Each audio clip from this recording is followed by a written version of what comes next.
Hello readers and writers of the internet, welcome back.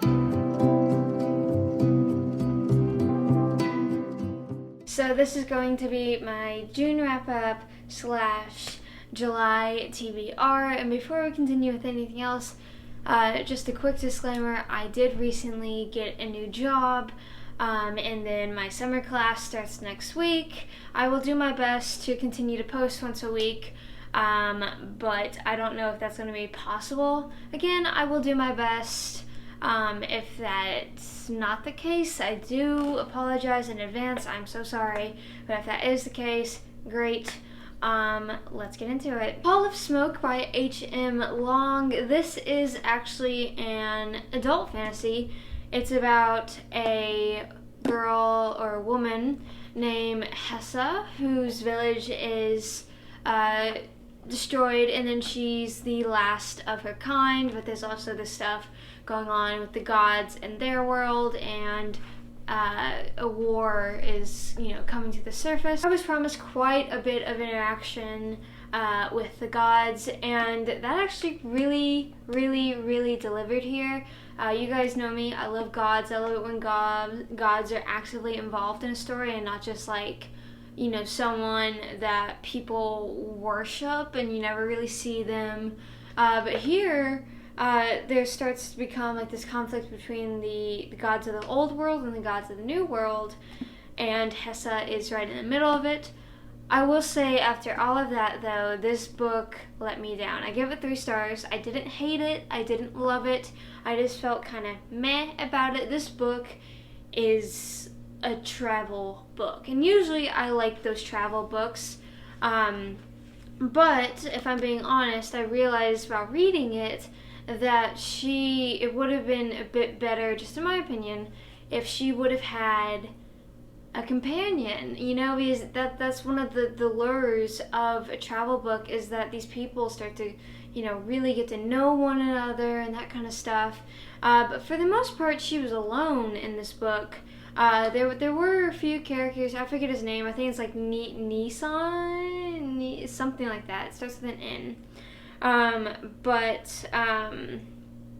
Yeah, he pops up quite a few times, and I kept on waiting for him to stay, but every time they would get together, she would just leave him, or he would leave her, and they kept on getting back together. I'm just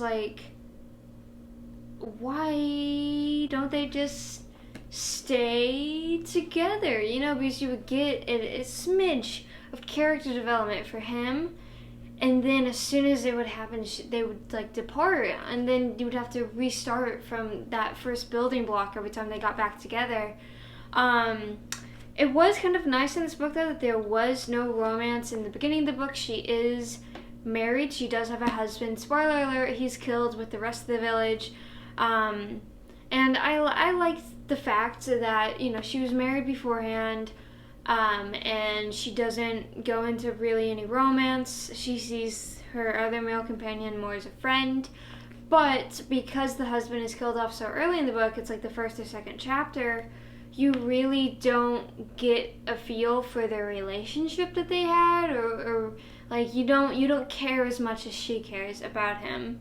And that was kind of a problem with the majority of the characters. Even Hessa herself, I would say, you never really got that in-depth thing. And then also, with this travel book, I realized once I finished reading that, this map right here, I'm pretty sure she traveled this entire map, but I realized that the travel was literally just one place to the next, then the next, then the next, without really an impact, because when I looked back at the map, because I like seeing where the characters went and oh, that person lived there, I couldn't do that. I'm pretty sure she's been on this map. But if we take a book like Six of Crows, I know Ketterdam, I know Shar, I know all these other places. I can literally point out on the map. I'm oh, Shadow and Bone took place there, Siege and Storm took place there, Ruin and Rising there, that's Six of Crows, that's Crooked Kingdom, blah blah blah blah blah, Nikolai lives there. I can point out. I'm oh, Inedge is from Shar, she's from there, now they're there. I can see everything. And here, I just see names of land, and I'm like, I don't relate to it. So yeah, I don't think I'm going to be reading the sequel. This was H.M. Long's debut book, so for a debut book, it's pretty good. It's pretty good, I'm not going to lie. It just wasn't particularly for me. And then sometimes the conflict with like the gods got a bit confusing because you were just thrown all these names. It's mainly related to like Viking lore. So a lot of the names are Viking-esque, so not entirely normal. But you'd be thrown all these names and you're just like, is that a place? Is that a person? Is that a god? Is that a weapon? Like, what is it? And it would take you forever to kind of like figure it out and remember all these names because they just pop up. But yeah, overall, I like the book. Still a really, really, really gorgeous cover. Though I will not be reading the sequel, I want to see what else H.M. Long comes out with. Nod by Adrian Barnes. You guys know me. I was super, super, super excited for this, and I briefly mentioned it in... I blanked on what video. I think it was my mid-year book freakout tag, which I'll list right up there for you guys.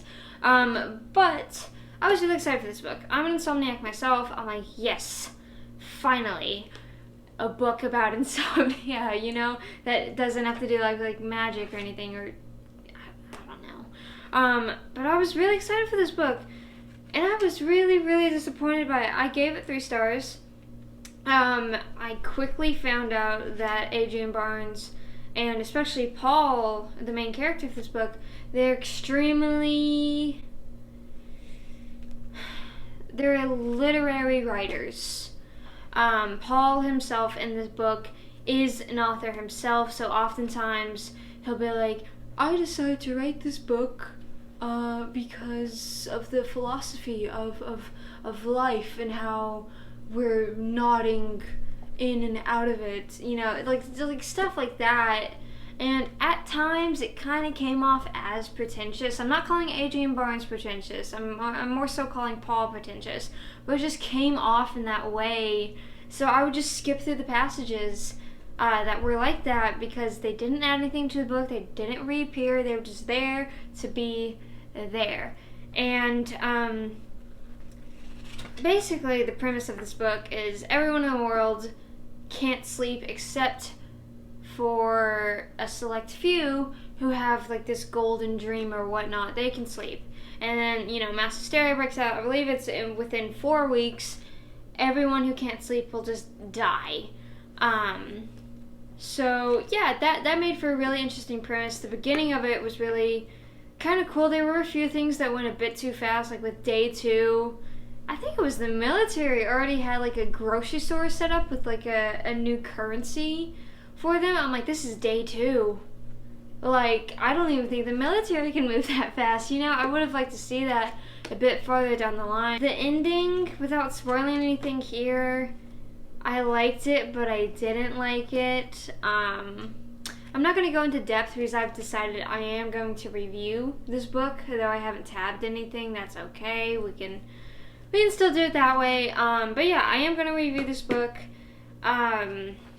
Yeah, the ending, the middle, there were just things where I'm like, why is this happening? What's the purpose?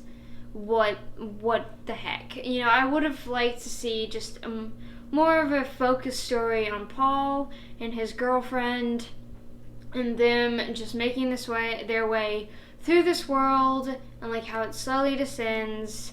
Kind of got that in some places, kind of didn't.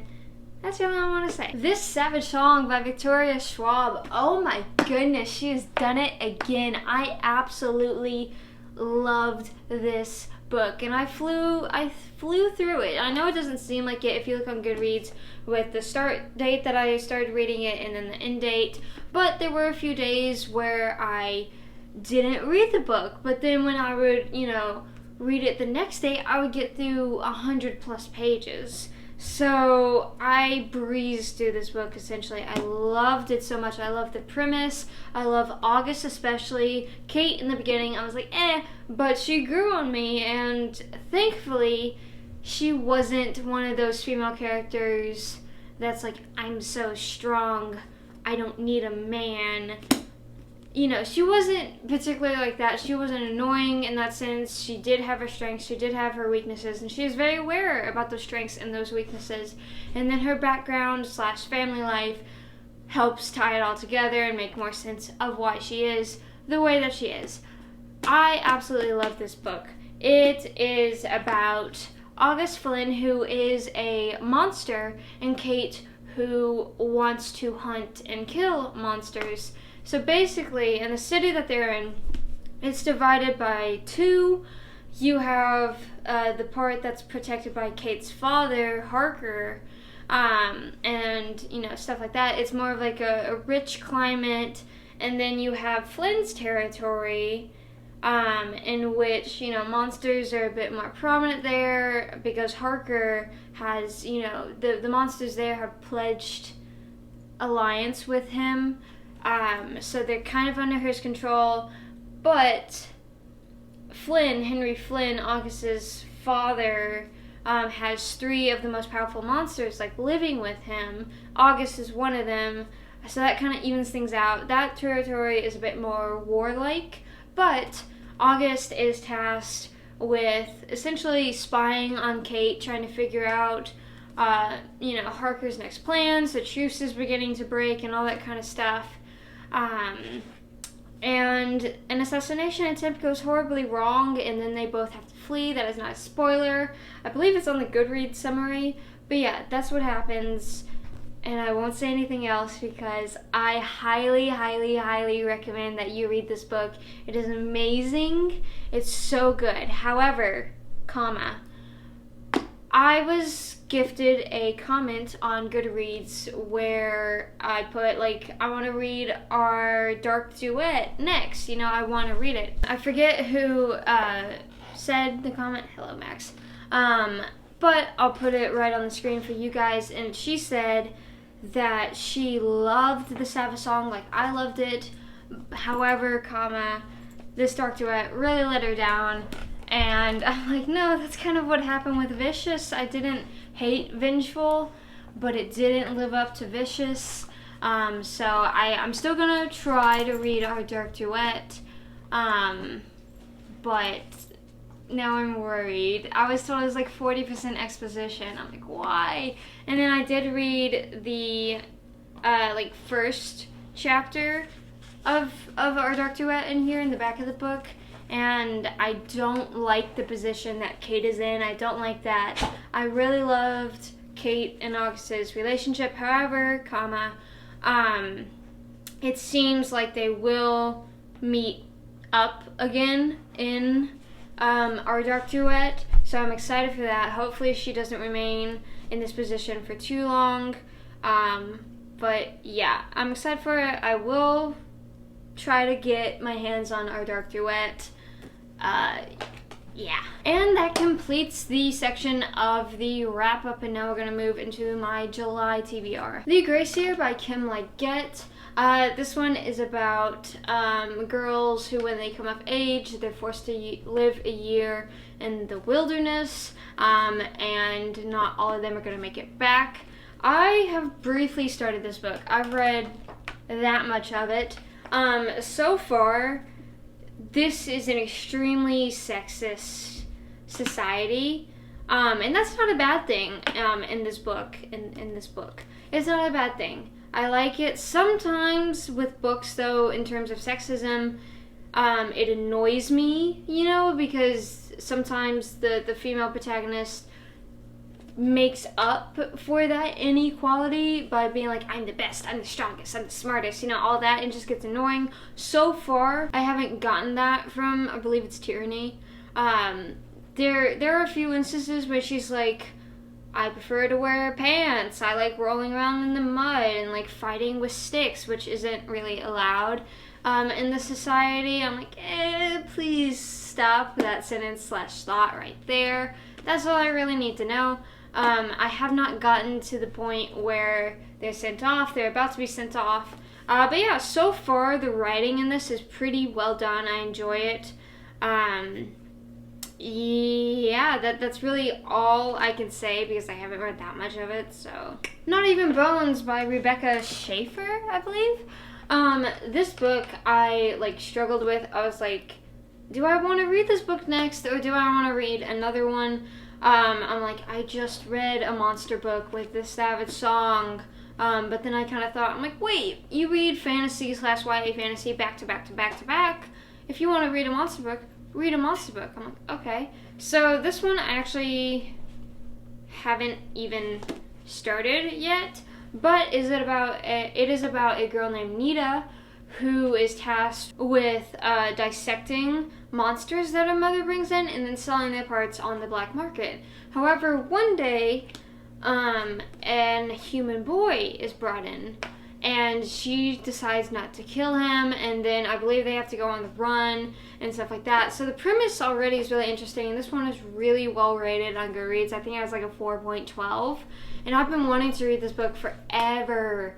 I believe it was in like my top 10 books of like, I want to read this, like number wise, like it's been on the list for a long time. So I'm really excited for this book. I can't comment about the writing. Again, I haven't read it, but I've heard it's really good. Really excited for it. That's about it. Thank you as always for watching. Don't forget to like, share, comment, and subscribe. And it means the world to me if you follow me on all my other social media, such as Instagram, Facebook, Twitter. Those will be listed down in the description below, like always, and I will see you in the next video. Bye!